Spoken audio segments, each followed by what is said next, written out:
everybody. This is me, and I don't know how to get this thing off my head. Hi, I'm really excited to be here and use that thing because oh God, use that voice thing. I've always wanted to do it. Thank you for being my guinea pigs. We're going to learn a lot about puzzle making with Gabe and Jennifer. I have met Jennifer on many occasions. I was staring at your face, Jennifer, and I was trying to figure out where it was. And I think it's your face. I want to be your face. Anyway, but Gabe, I want to be your face too. And I just want to let you know that I'm very excited to meet both of you and excited for everybody else to meet you too. And for you to impart a lot of puzzle capabilities to the audience. There are a lot of puzzles and clues in the 80 plus things that you guys are challenged to do this weekend. Y'all are challenged to do, and I'm very excited. First, before you guys get into your presentation, I want to meet you a little bit. So Gabe, can you just tell the audience a little bit about yourself and your background with puzzles? Absolutely. So my name is Gabe. I am a cosplayer, voice actor, game designer. I decided I wanted to do everything and anything. And I love puzzles. My mom, Southern woman from Tennessee, she's the person who would get the newspaper, do the puzzles, and then erase the answers to see if I could figure them out myself. And it became like a fun competition. And ever since then, like I would start buying puzzle books. I would start trying to come up with my own puzzles that made absolutely no sense to anyone but me. Then I realized I was like accidentally making my own code. And I realized how often I see them in stories and all around me. And I fell in love with them. Incredible. And you work currently as is it your job? What do you get to do in your day-to-day? Do you get to incorporate that? Yeah, so I work as a game designer at Roll20, so creating new games, new experiences, new little features in the program. I literally sit and like, how can I make this interesting for someone playing it through? Or how can I give people options that someone who does that weird idea, that weird thing, rewards them for being creative? That is amazing. And I have Roll20 is a platform. If you guys y'all don't know it, is you could play D&D from beyond. You could play with people across the world. So it's a platform that's it's a little bit of a learning curve, but once you get in there, you can play any games with your a lot of role-playing games, which if you're here, you're probably into that. Jennifer, can you tell the audience a little bit about yourself and why your skin is so perfect? Makeup and lighting. Hey, I am Jen Kretchmer. I am a writer, producer, actor, and also game designer, and disabilities advocate. I'm also a puzzle designer. I'm one of the authors on D&D's newest hardcover, Candlekeep Mysteries, and I've been doing puzzle work. I mean, I fell in love with puzzles when I was really young, and one of my teachers in school gave us I'm trying to remember what it was called. I want to say Mind Quest. But also I loved games like, King's Quest or any of the text-based RPGs, where you could pick things up and figure out how to solve that. And so that turned into a love of how puzzles can shape story. Did you cheat when you did King's Quest? Because I did. I definitely did. Okay, good. 100%. I was a little nervous. I said, am I the only person who had to cheat with King's Quest? Because as a child, especially, I wanted to play it. I wanted to nail it, but I did not quite nail it. And I had to sort of do.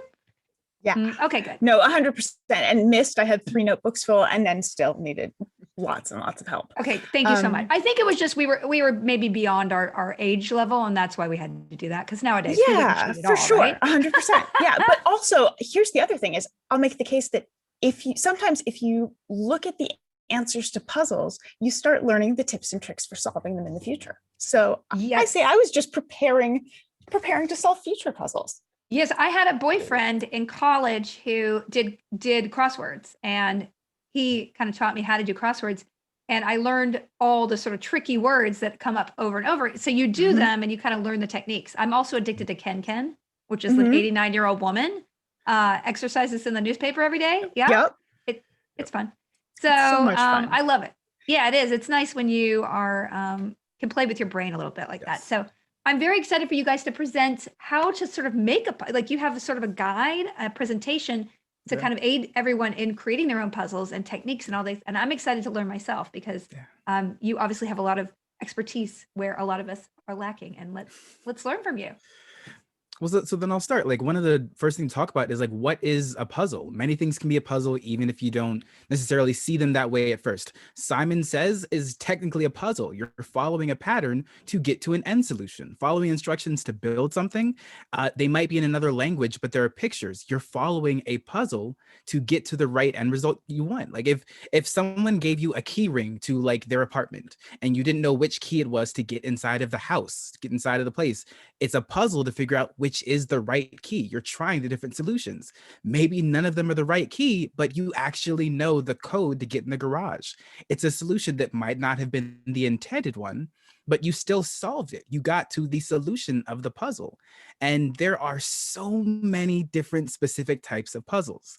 And that's one of my favorite things to talk about with Jen, because Jen talks about it in a way that is passionate and informative. And even just in going over the stuff for this panel, we went over so much. So I'm actually going to pass it over to Jen for that. Yeah. So there's something really wonderful about the idea of having an open-ended puzzle, and that you can sometimes find, especially if you're a DM, new ways of approaching something when you thought you had one way of solving it, and there turned out to be multiple ways of solving it. So one of the things I love to think about in puzzle design is multiple modalities. Most puzzles come in one form. But for me, part of accessibility means that you're approaching things from different perspectives. So you'll think in 3 dimensions, you'll think with sound and visual cues. So that's one thing that I always try and think about when you're looking at puzzles. And that allows for people to come up with different solutions that you might not have anticipated. But generally, there are a few different types of puzzles that we work with. And a lot of what we're going to do today is going to be geared toward the types of puzzles you'll see a lot in GISH and how to solve them. I do want to make a note that puzzles in and of themselves tend to be inherently ableist. They tend to skew towards specific skills and certain, physical or mental strategies that are not necessarily accessible for everyone. So there are ways to make your puzzles more accessible, or make notes as to what skills are needed for puzzles that can make them more inclusive. I think that's so wonderful. I don't mean to interrupt, but I just think it's so wonderful. I know that's advocacy in that area is really important to you. Is there something personal that spurred that in you? I just would love for you to share that with the audience, just so they can kind of absolutely perspective a little bit. I am an ambulatory wheelchair user. I have Ehlers-Danlos syndrome, which is a collagen disorder. It means that the tissue that the glue that holds everything in my body together and in place doesn't work so well. So my joints dislocate constantly, and I have a bunch of other fun goodies. But all the way back through before my diagnosis, I minored in disability studies in college, and I've been an advocate in the community, trying to get better representation in front of and behind the camera, and also in tabletop gaming and streaming. Well, thank you for that. Now. Amazing. Thank you so much. Yeah. All right, go on. Sorry, I didn't mean to interrupt. I was just personally interested. No, please. If you have questions, please ask them. Yeah, just in general, there are a few different types of puzzles that you usually see, or can come across.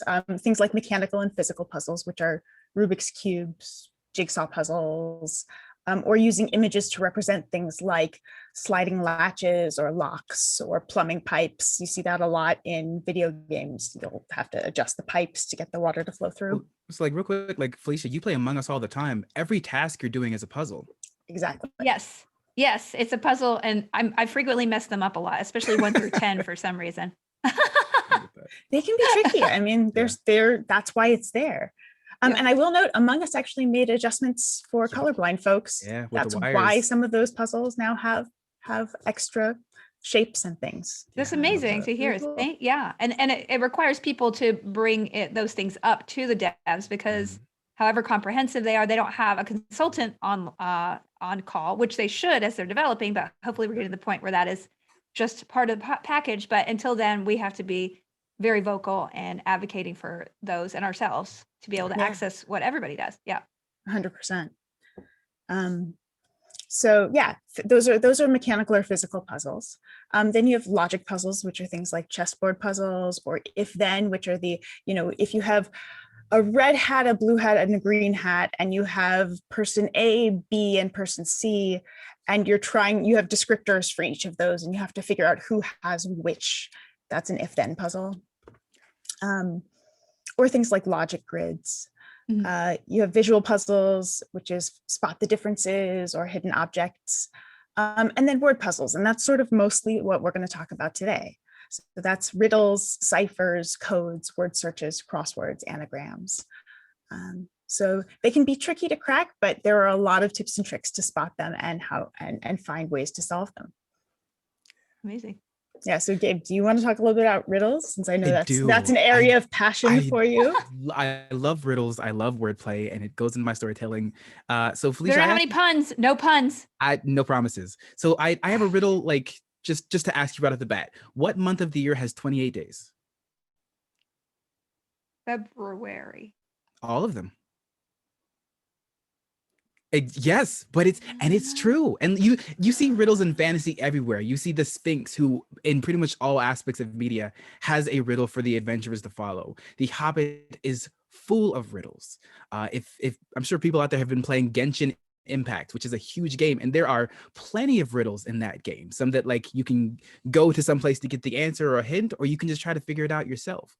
We talked about Among Us having just different puzzles, and at some point, like in almost every major role-playing game or adventure game, there's a riddle somewhere in there, because it's such a huge part of fantasy. And so I have another one to ask you, Felicia. This one's a little bit, hey, it's a little less punny. Okay. You see a boat filled with people, yet there's not a single person on board. How is that?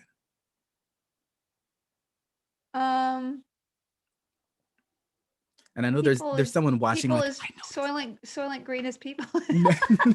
No, they're all married. What? Wait, what? You see a boat filled with people, yet there's not a single person on board. That was my reaction too. Yes, and it was worth it. It's almost a dad joke riddle, okay? Yes, it is, and I'm so proud of it. And that's one of the things that I love about riddles, and also I want people to feel comfortable, like they can think of these themselves, because riddles involve wordplay, using words to abstract meaning. And sometimes if you just want to lean into someone having an idea, it's emphasis on a word. You see a boat filled with people, yet there is not a single person on board, and you can give them a hint to emphasize a word, to focus on a word. There might be an intended answer, and the answer that you get to your riddle isn't the one you were expecting, but it's a better solution. Like maybe it's not that they're all married, maybe they are all Soylent Green people, and that's a new answer to the riddle. There can be dozens of answers. And riddles, especially in storytelling with Dungeons and Dragons, fantasy, you have that ability for open-ended responses. You allow people solving your riddle to be creative and have a right solution, even if it wasn't the expected one. They feel motivated and excited, and they might go on to do their own. There have been plenty of times that like I asked Jen a riddle and she gave me an answer that was better, and I'm like, oh, yes, actually, it was the thing you said. I think Jen, like when I asked the boat riddle, she mentioned that like there was no one they're like ghosts or something, and like that would have been a clever, interesting, unique answer. So Jen is a game breaker. I am. That's I love to break things, but that's what puzzles are. Puzzles are looking at an unexpected outcome and finding something strange about it and cracking it and breaking it. And well, that's what's fun. You know more about like codes. I feel like that is your forte and you rock it. So tell us about that one. I'm really interested in cryptography and cryptograms, which are word puzzles using ciphers and codes and pictograms to convey messages. So historically, these are the things that would be used between spies and governments and things like that. They're used to disguise or hide a message. And when you're dealing with with a cipher or a code, you start with what's called the plain text. The plain text is your original phrase, and then you translate it into what is called ciphertext. So plain text is the thing you are trying to say, and ciphertext is the encoded message. So we have a bunch of different images that we're going to put up of some different ciphers. Most ciphers that you'll see, especially when you're dealing with not really advanced puzzling, are substitution ciphers, which means you're taking one letter or a number or an image and you're substituting it for another letter, number, or image. It's usually a one-to-one, unless you know that you're dealing with a more advanced group. So kind of the most, I know in the past, in GISH, we've used alphanumeric ciphers, which is A becomes 1, B becomes 2, C becomes 3. So you're given numbers, and if you see those numbers and you never see a number above 26, that's a clue you can look for to go, oh, these might be letters. And so if you take those letters, you take those numbers, write them out and translate them into, translate the numbers into letters, you can just write A, just create a grid and have A and 1, B and 2, and see what you come up with and see if that word makes sense.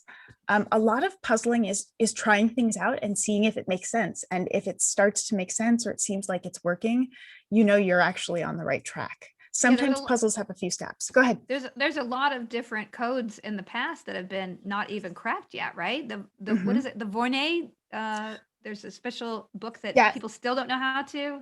What is the name of that book? There are so many people who have put out, there's a guy, there's a hunt that goes out every year. Someone buried treasure and he left codes.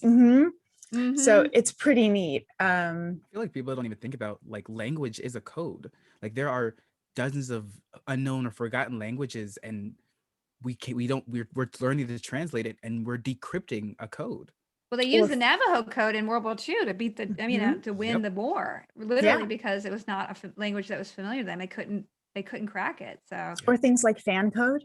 Fan code was fan language was an entire system. I just looked up something called letter locking, which I just saw. It was in my newsletter this week, of how you would transform a letter physically in order to decode it. So there are a lot of really different techniques you can use to sort of, I don't know, just hide not just hide emails, but tease people and trick people and create codes on your own. And you don't have to be that sophisticated, or you can get really sophisticated, I guess. Yeah. And now with technology, there are so many tools you can use online where if you think you have a code, you can put it in and then press a button and it'll run it through a bunch of different ciphers and see what works. One of the really simple ones that you can do without any sort of technology is a Caesar cipher, which is just shifting over by a number of letters. And then there are modifications to that. There are, you can have a keyword Caesar, which has, you take a word and put it in front of the cipher, and then everything shifts over, and then you can translate it. But, the other things you can start looking for when you're looking at a puzzle, the first thing you're going to want to look for is whatever looks out of place. You're going to look for things that look strange. And when you get familiar with codes and ciphers, you'll start to spot them. So sometimes you'll have things like, let's see, let's put up, Charlie, can we put up the semaphore slide? Of course. Is that possible? Thank you. So semaphore is a flag signal system used so these are all sorts of different codes and ciphers that are available, but semaphore is used at sea. Semaphore is usually, if you think of these images as having flags on the end, so there's a second page we'll get to in a second that has the flags. Each of these positions forms a letter. But if you start seeing angles in puzzles like this, or 3 points, or clocks, which are a favorite of puzzle designers, or Charlie, if you can scroll down to the next page, you can see the flags, but also you can see the pants version of semaphore. So those are still forming the same letters, but you can see the angles are being formed by the legs. And what is so important about the three angle? Is that something just the bare minimum that you can create a template for? So semaphore is created by holding two flags at the end of your arms at different locations. Mhm. It's always gonna involve 3 points because it's one arm, the other arm, and wow. your body. And So how was it developed? Was it like some kind of boat thing, or? yeah, it was used at sea to signal Cool. ships. Cool. So that's something that gets used a whole lot in puzzling, especially as clocks, but anything that has those kinds of angles or shapes, you can start looking for that. And if you see that, you might want to think, oh, that might be semaphore. Similarly, if you see a pattern with a lot of dots and dashes, you might want to think about Morse code. Or if you see something with, oh, go ahead. Yeah, I will always remember when I was about 4 or 5 years old, my dad was like, if you can memorize the Morse code, you can have $5. And I never did it. That's my story. Really, we have a link to all of these codes and a bunch of other puzzling resources that we're gonna give you all. But one of the things in there is the puzzle keyring by Richard Milena Weber, which is a really great tool, which means you don't have to memorize all of these because they're all in here, and it shows you things to look for. So for example, this is semaphore. So you can see there's clocks, there's flags, there's a couple of other examples, and then it has the alphabet on the back. Oh, cool. But that it has all of the major codes are in here.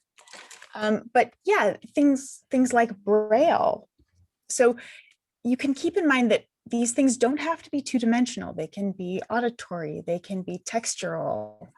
You can really play with these ideas as you create and as you look to solve puzzles.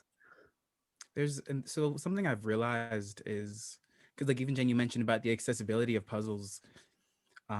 If it's a puzzle that's written out in some way, sometimes there are like for dyslexia, there are fonts that are designed to be easier for people with dyslexia to read, and designing them with that, like just that in mind, using those specific fonts so people can read it, or having auditory representations of a button that they can just click to play and it'll read it out loud. If it is a bunch of letters, you can read the letters out loud. If you want to make a point of they are different, like there is a difference in the letters, there are tips and tricks of like maybe there is some letters coming in through the left ear, some letters coming in through the right ear, and they're learning to differentiate, okay, well, maybe I need to focus on the left or the right.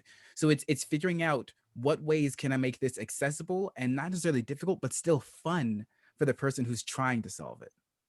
And ideally for me, when I'm creating a puzzle in a tabletop game, for example, I try and make all of my puzzles accessible, like to have 3 different versions of a solve so that people can have one kind of brute force solve, one real world tactile solve, and one in-game logic out character solve. Because that allows for that freedom and for people who don't like puzzles, because not everyone does, an opportunity to just get through and keep moving. But it also allows for people to not get frustrated because they can't make progress on it. If there's something that is not in your experience and you're not going to, if you are in a place where there's no clue available. Yeah, it gets a little frustrating. There's a video game that is all, what was it called? It was all puzzles and it was on a deserted island, which they all are. Myst? No, it's not Myst. It was a couple years ago. Oh, the one, where I know exactly which one you're talking about. You know the one, it was so difficult. The puzzles it was really repetitive and you had to get the little individual, and it was very much like you had to unlock areas. Thing. I'm really upset that I don't know the name of it. I have it on my phone. But the satisfaction of sitting there and answering it yourself is the most, it's like the biggest brain gasm. It's like, oh yes, I'm so brilliant. So exciting. Without cheating. We only have a couple more minutes. Did you guys have anything else to cover? Because I know you're coming back tomorrow. I think there's one quick thing I want to talk about the process of looking at puzzles and solving them.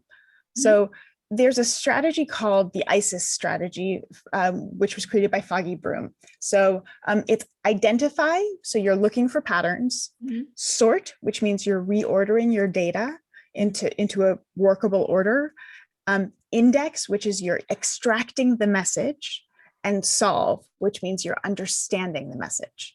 So you can also think of that as, what's weird here? Does this reference something in the real world that I can attach it to? Are there obvious starting hints or messages? So often, let's say that the code is in Braille. In the text of the puzzle itself, they'll say something about, looking for something or what you can see, things like that. They'll add clues that will give you context clues to what you should be latching onto for your solve. And then progressing through, once you have information, extracting it, looking at it, and then sorting it into a workable order and figuring out what you have, and then figuring out if that's your solve or if you have another step you need to progress through. Amazing. Yeah. Great. Well, I've learned quite a lot, and now I want to go do one. Remember those puzzles where it's like Sally only has one present, and then and you do those grids? I totally had forgotten that I love doing those puzzles, and so now I'm gonna have to go track down a book of them because I just love grids, and I also remember just fondly doing those as a child, and we sort of lose that joy of puzzles because puzzles aren't necessarily what we focus on. They're kind of like hidden in video games now. And so just the joy of doing puzzles and sort of exercising your brain in that way is something that I think a lot of us could enjoy, especially creating them. And that is where I need to talk about your challenge. Based on what we've learned, you all need to craft a puzzle or riddle whose solution is the phrase, we create, therefore we live. I know GISH, regular GISH people will recognize that. It's a wonderful motto. And so the solution is the phrase, we create, therefore we live. You may encode it however you choose, keeping in mind that puzzles don't need to be visual or two-dimensional. So you can get as creative as you like. And this seems to be a fun challenge. You were going to post sort of a guide. Where can people find that little guide, y'all? Charlie, do you? Yep. So the challenge is now in the hunt list, and there's a link to resources there. Check out the resources. There's a lot of good stuff there. And the key ring, the puzzle key ring that Jen was referring to is also there. Wonderful. Well, thank you, Gabe and Jennifer. You are inspirational. I just followed you on Twitter. I'm going to invite you to go play Among Us tomorrow if you want to play it. So. Do it. But Sounds like so much fun. To what, Gabe? Don't trust anything I say. I'm just gonna say it. Oh no, I can tell you're way too good. So I don't know why I'm inviting you, but just I want you to crush my friends. That's fair. Oh, deal. I'm in. Dread. Okay. Thank you so much, everyone. You can catch their second panel tomorrow, I believe at 12 Pacific again. They're going to be doing the creative aspects of puzzling and do some Q&A. Was I right? 10 a.m. tomorrow. It's 10 a.m. Yeah. I'm wrong, but I will be right about this one. At 3 p.m. today, we're going to be doing a panel on gastroegyptology, which I am very, very excited about. Seamus Blackley will be showing us some yeast facts, and he also invented the Xbox. So this gentleman is something else, and I'm very excited to talk with him. He also sent me a free shirt last week, so I'm partial to him. Nice. Anyway, and the Xbox. Oh my God. he did invent. It's a shame that there's such boring people, I know. hanging out. You're saying it's a Seamus. Oh, please leave. Thanks a lot, everyone. Charlie, did I forget anything?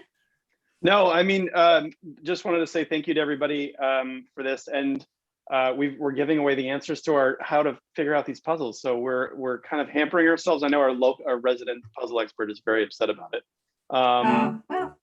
And stay tuned for on Misha's social media channels, because we are going to be launching our Change a Life, which is an incredible story that we hope you'll all support and get everyone's support in your lives around, because it is truly a story of saving villagers from an evil nemesis. There's no doubt about it. We're going to help support some people who really deserve it. So amazing. Thank you. Thanks, Charlie. I'll see all of you at 3. Thanks again, Jen and Gabe. Bye. Thank you so much.